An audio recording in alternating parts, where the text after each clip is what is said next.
శ్రీ కృష్ణ భాస్కర్ గారికి, శ్రీ ముషరఫ్ అలీ గారికి, ముషరఫ్ ఫరూఖీ గారికి, అట్లాగే ప్రభుత్వ విప్ గారికి, ఆది శ్రీనివాస్ గారికి,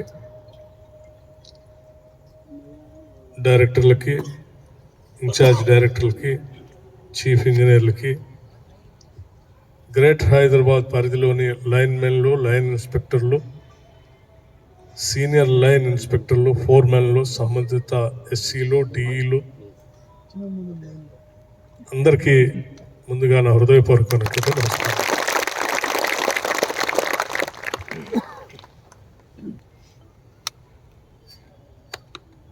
విద్యుత్ శాఖ సంబంధించినంత వరకు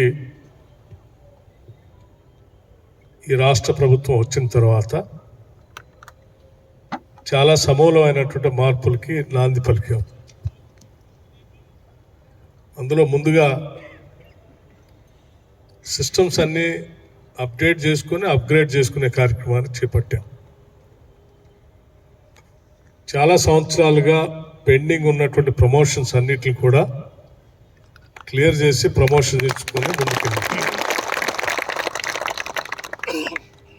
ప్రజలకి ఎప్పుడు కూడా నిత్యం అవసరం ఉండేటువంటి ఈ విద్యుత్ శాఖ సంబంధించి ఒక నిమిషం కూడా కరెంట్ కట్ కావద్దని చెప్పి ఒక గట్టి నిర్ణయం తీసుకొని మనం అందరం ముందుకు పోతూ ఉన్నాం. అందులో భాగంగానే సరే కాంగ్రెస్ ప్రభుత్వం వస్తే కరెంట్ ఉండదు అని రకరకాల ప్రచారం చేసినటువంటి వాళ్ళకి ఆ సమయంలో ఉన్నటువంటి 15,000 పైబడి మెగావాట్ల డిమాండ్ దాటి దాదాపు 17,000 పైబడి డిమాండ్ వస్తే కూడా, పీక్ డిమాండ్ వస్తే కూడా ఒక క్షణం కూడా అంతరాయం లేకుండా సరఫరా చేయగలిగినటువంటి స్థాయికి ఈరోజు రాష్ట్రానికి సంబంధించిన విద్యుత్ శాఖ ఎదిగింది. అటు రాష్ట్ర స్థాయిలో కానీ లేకపోతే నగర స్థాయిలో కానీ. వీటన్నిటికీ ప్రధాన కారణం పైనున్నటువంటి మేనేజ్మెంట్తో సహా కింద క్షేత్ర స్థాయిలో పనిచేసే మీ అందరి అకుంఠిత దీక్ష, నిబద్ధత వల్లనే ఇది సాధ్యమైంది. అందుకే ప్రిన్సిపల్ సెక్రటరీ ఎనర్జీ గారు, సిఎండీలు అందరూ నాతో మాట్లాడినప్పుడు మనం క్షేత్రస్థాయిలో పనిచేసే సిబ్బందిని ముందుగా ప్రోత్సహించాలి. వాళ్ళు ప్రాణాలు తెగించి ప్రజల కోసం పనిచేస్తూ ఉన్నారు. వాళ్ళని ఎప్పుడూ పెద్దగా ఎవరు పిలిచి మాట్లాడరు. మనం ఎంత నిర్ణయాలు తీసుకున్నా ఆ తీసుకున్న నిర్ణయాన్ని క్షేత్రస్థాయిలో అమలు చేయగలిగినటువంటి పరిస్థితుల్లో వాళ్ళే ఉన్నారు. కాబట్టి ముందుగా వాళ్ళని పిలిచి మాట్లాడదాం, వాళ్ళని ప్రోత్సహిద్దాం, వాళ్ళతో కలిసి భోంచేద్దామని చెప్పినప్పుడు సరే ఎక్కడో ఫంక్షన్ హాల్లో పెట్టుకుందామని ఆలోచన చేశాను. సో నేనేం చెప్పానంటే ఫంక్షన్ హాల్ కాదు, ఒకప్పుడు ఇది ప్రగతి భవన్ అని చెప్పి గేట్లు బంద్ చేసుకొని అందరూ ఇందులోకి ఎవరిని రానిచ్చేవారు కాదని కథలుగా విన్నాం.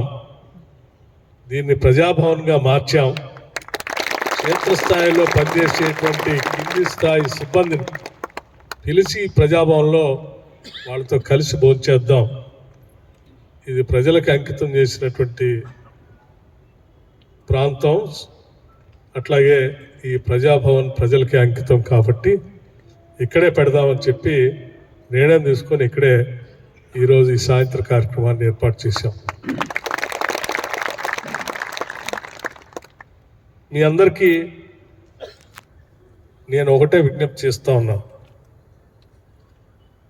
మేము శాఖను చూసే మంత్రిగా ఉన్నప్పటికీ, ప్రిన్సిపల్ సెక్రటరీ ఎనర్జీగా సుల్తానియా గారు ఉన్నప్పటికీ, లేకపోతే సిఎండీలు ఉన్నప్పటికీ మధ్యలో డైరెక్టర్లు, సిఈలు, ఎస్సీలు, కింది స్థాయిలో లైన్మెన్లు, అందరూ ఎవరి పాత్ర వాళ్ళు పోషిస్తున్నాం. ఎవరు ఎక్కువ కాదు, ఎవరికి తక్కువ కాదు. ఒక్కొక్కళ్ళ పాత్ర పోషిస్తున్నాం. మనం అందరం కలిసి అందరి పాత్రలు సక్రమంగా నిర్వహిస్తేనే ఈ శాఖ విజయవంతం అవుతుంది. విజయవంతమయ్యేటువంటి ప్రక్రియలో మీరంతా మాకంటే కూడా ఎక్కువగా వర్షం వచ్చినా, వడగళ్ళు వాన పడ్డా, తుఫాన్ వచ్చినా, లేకపోతే ఇతరత్ర ఏ కార్యక్రమాలు వచ్చినా, ఎక్కడ కరెంటుకి అంతరాయం కలిగినా వెంటనే ప్రజలు ఫోన్ చేసేది మీకే. వెంటనే దగ్గర ఉన్న లైన్మెన్ ఎవరని వాళ్ళు ఎత్తుకుంటూ ఉంటారు. మేము కూడా మాకు సమాచారం వస్తే కూడా వెంటనే మేము అక్కడ సమాచారం ఇస్తే వెంటనే పోయి దాన్ని అటెండ్ చేసేది కూడా మీరే. ఆ రకంగా అటెండ్ చేసే మిమ్మల్ని ముందుగా బాగా చూసుకోవాల్సినటువంటి అవసరం మా అందరిపైన ఉందని నేను భావిస్తూ, ఏ సమస్యలు ఉన్నా త్వరితగతిన రాష్ట్ర ప్రభుత్వం స్పందించడానికి, పరిష్కారం చేయడానికి కూడా సిద్ధంగా ఉందని మీ అందరికీ నేను మనవి చేస్తూ ఉన్నాను. అట్లాగే క్షేత్రస్థాయిలో పనిచేసేటువంటి సిబ్బంది వాళ్ళకు ఒక మంచి డ్రెస్ ఉండాలి. ఆ డ్రెస్ కూడా బాగా పేరెన్నగలిగినటువంటి నిఫ్ట్ లాంటి సంస్థలతో మంచిగా డిజైన్ చేయించి అందంగా ఉండేటువంటి డ్రెస్ ఇవ్వాలి. నిర్ణయం కూడా చేశాం. కొద్ది రోజుల్లో నిఫ్ట్తో డిజైన్ చేయించి శాఖలో పనిచేసేటువంటి వాళ్ళందరికీ ఇస్తాం. అంతేకాదు, సరే కార్పొరేట్స్ స్థాయిలోనే పనిచేస్తూ ఉంది ఇది ఓ రకంగా. సో ప్రైవేట్ కార్పొరేట్ సెక్టర్లో కింది నుంచి సిఎండి దాకా ఒకటే యూనిఫామ్ వేస్తారు. సో ఇక్కడ కూడా భవిష్యత్తులో అటువంటి యూనిఫామ్ను డిజైన్ చేసి తప్పనిసరిగా దాన్ని ప్రాచుర్యంలో తీసుకొచ్చేటువంటి కార్యక్రమాన్ని కూడా తీసుకొని వస్తే మనందరం ఒకటే అనేటువంటి భావం కూడా అందరికీ కలిగించడానికి అవకాశం ఉంటుందని చెప్తూ, మీ అందరికీ నేను చెప్పేది ఒకటే, భవిష్యత్తులో కూడా నగరం పెరుగుతూ ఉంది. రాష్ట్ర ముఖ్యమంత్రి రేవంత్ రెడ్డి గారి నాయకత్వంలో ఈ ఇందిరమ్మ ప్రభుత్వం ప్రజాపాలన చేస్తూ ఇక్కడ సంపదను బాగా పెంచాలని, అభివృద్ధిని బాగా పెంచాలని, తద్వారా ఉత్పన్నమయ్యేటువంటి సంపదతో సంక్షేమ కార్యక్రమాలను కూడా చేపట్టాలనేటువంటి ఆలోచనతో ముందుకు పోతూ ఉన్నాం. అందులో భాగంగా సంపద సృష్టించే ప్రధాన రంగాలైనటువంటి ఇన్ఫ్రాస్ట్రక్చర్కి పెద్ద ఎత్తున నిధులు కేటాయిస్తూ ఉన్నాం. హైదరాబాద్ నగర అభివృద్ధి, హైదరాబాద్ పరిసర ప్రాంతాల్లో ఉన్నటువంటి మిగతా జిల్లాలను కూడా కలుపుతూ RRR అనేటువంటి రింగ్ రోడ్ని తీసుకొని రావటం, హైదరాబాద్ నడిబొడ్డులో ఉన్నటువంటి మూసీ నది పునరుజ్జీవ కార్యక్రమం చేపట్టి ఆ పరిసర ప్రాంతాల్లో కూడా అభివృద్ధి కార్యక్రమాలతో పాటు అనేక ఇంటర్నేషనల్ సంస్థలు, వ్యవస్థలు కూడా ఆ ప్రాంతానికి వచ్చి ఇక్కడ ఇన్వెస్ట్మెంట్స్ పెట్టేటట్టుగా, అట్లాగే ఫ్యూచర్ సిటీ అని పెద్ద ఎత్తున మనం చూస్తున్నటువంటి హైదరాబాద్, సికింద్రాబాద్, సైబరాబాద్తో పాటు ఇంకొక నగరాన్ని కూడా మనం పెద్ద ఎత్తున తీసుకొని రాబోతూ ఉన్నాం. వీటన్నిటి ప్రక్రియలో తెలంగాణ రాష్ట్రం త్వరితగతిన అభివృద్ధి చెందుతున్నటువంటి నగర అంటే అర్బనైజేషన్ విపరీతంగా పెరుగుతున్నటువంటి రాష్ట్రంగా నమోదు కాబోతా ఉంది. అట్లాగే సాఫ్ట్వేర్ ఇండస్ట్రీ కూడా బాగా పెరుగుతాం. డేటా సెంటర్స్ కూడా పెద్ద ఎత్తున వచ్చి ఇన్వెస్ట్ చేయాలనేటువంటి ఆలోచన చేస్తూ ఉన్నాం. వీటన్నిటి దృష్ట్యా భవిష్యత్తులో కూడా ఇక్కడ విద్యుత్ అవసరాలు విపరీతంగా పెరిగేటువంటి పరిస్థితులు కనిపిస్తూ ఉన్నాయి మనకు. వాటన్నిటిని దృష్టిలో పెట్టుకొని భవిష్యత్ అవసరాలకి మనం టార్గెట్స్ పెట్టుకొని ముందుకు పోతూ ఉన్నాం. ఆ టార్గెట్స్లో భాగంగా థర్మల్ పవర్తో పాటు రెన్యూవబుల్ ఎనర్జీని కూడా పెద్ద ఎత్తున దృష్టి సారించి మనం ఈ మధ్యకాలంలోనే రెన్యూవబుల్ ఎనర్జీకి సంబంధించి మనం ఒక గ్రీన్ ఎనర్జీ పాలసీని కూడా తీసుకొని వచ్చాం, న్యూ ఎనర్జీ పాలసీ. ఆ పాలసీ ద్వారా భవిష్యత్తులో క్లీన్ అండ్ గ్రీన్ ఎనర్జీ అంటే సోలార్ కానీ, పంప్ స్టోరేజ్ కానీ, లేకపోతే ఫ్లోటింగ్ సోలార్ కానీ, ఇతరత్ర విండ్ పవర్ కానీ, అనేక రకాలైనటువంటి అందుబాటులో ఉన్నటువంటి ఈ రెన్యూబుల్ ఎనర్జీని మనం పెద్ద ఎత్తున రాష్ట్రంలో తెచ్చుకోబోతా ఉన్నాం. భవిష్యత్తులో ఈ రాష్ట్రాల్లో వచ్చేటువంటి అభివృద్ధికి ఎక్కడ కూడా విద్యుత్ ఆటంకం లేకుండా ఉండటమే కాదు, అవసరం అయితే బయట రాష్ట్రాలకు కూడా మనం విద్యుత్ని అమ్ముకునే స్థాయికి ఈ రాష్ట్రంలో విద్యుత్ ఉత్పత్తి తీసుకొచ్చే కార్యకలాపాలని ప్రణాళికాబద్ధంగా ముందుకు పోతా ఉన్నాం.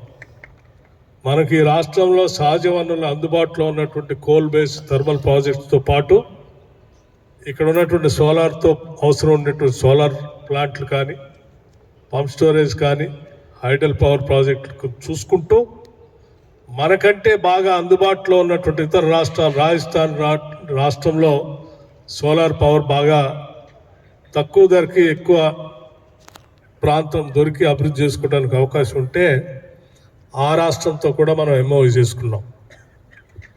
అట్లాగే హైడల్ పవర్లో ఎక్కువ నదులుండి నీటిపారుదల ప్రాంతం ఎక్కువగా ఉండి హెడ్ బాగా దొరికేటువంటి హిమాచల్ ప్రదేశ్ లాంటి రాష్ట్రంతో కూడా హైడల్ పవర్ కోసం ఎంఓయూ చేసుకున్నాం.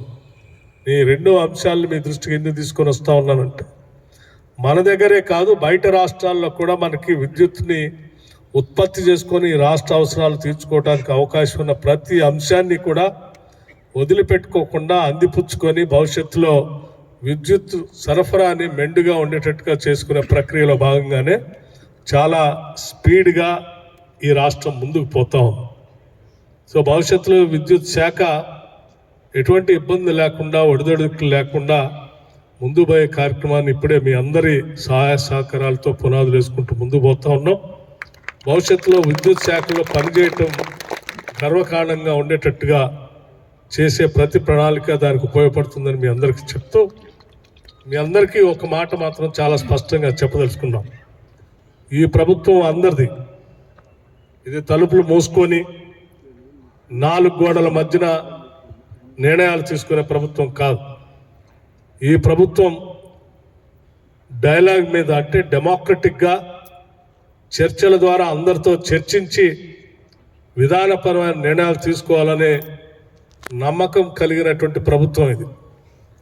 ప్రతి ఒక్కళ్ళని భాగస్వాములు చేయాలనేటువంటి ఆలోచన కలిగిన ప్రభుత్వం ఇది. ఈ రాష్ట్ర ప్రభుత్వం ఉన్న వనరులన్నింటినీ కూడా కొద్దిమందికే కాకుండా అందరికీ పెద్ద ఎత్తున అందుబాటులో తీసుకొని రావాలనే ఆలోచన కలిగినటువంటి ప్రభుత్వం ఇది. అందుకే ఈ ప్రభుత్వం అందరిది, ఇది ఏ కొందరిదో మాత్రం కాదు, అందరికీ చెందినటువంటి ప్రభుత్వం. ప్రతి ఆలోచన కూడా అందరితో పంచుకుంటాం. మీకు కూడా నేను స్పష్టంగా మాటిస్తూ ఉన్నాను. మీకు ఏదైనా సమస్యలు ఉంటే మీ యాజమాన్యంతో మాట్లాడటానికి నిత్యం మీ యాజమాన్యం అందుబాటులో ఉంటుంది. యాజమాన్యంతో పరిష్కారం కానటువంటి సమస్యలు ఏదైనా ఉంటే నేను నిత్యం మీకు అందుబాటులో ఉంటాను. నాతో పాటు ముఖ్యమంత్రి గారు, క్యాబినెట్ అందరి ఆలోచన కూడా ఇదే. కాబట్టి మీరు, ఇది నా ప్రభుత్వం, మన ప్రజల కోసం నేను పనిచేస్తున్నాను, నా వాళ్ళ కోసం నేను పనిచేస్తున్నాను అనేటువంటి భావంతో మీరంతా పనిచేయాలని చెప్పి మనస్ఫూర్తిగా మీ అందరిని కోరుకుంటూ, ఆ కోరుకునేటువంటి క్రమంలోనే మన అందరం ఒక కుటుంబం లాగా పనిచేద్దామని చెప్పడం కోసమే ఈ చిన్న కార్యక్రమాన్ని ఇక్కడ ఏర్పాటు చేశాం. దీన్ని సౌహృదయంతో అర్థం చేసుకొని మనందరం ముందుకు పోవాలని చెప్పి సవినయంగా మీ అందరికి మనవి చేస్తూ సెలవు తీసుకున్నాను. జై హింద్.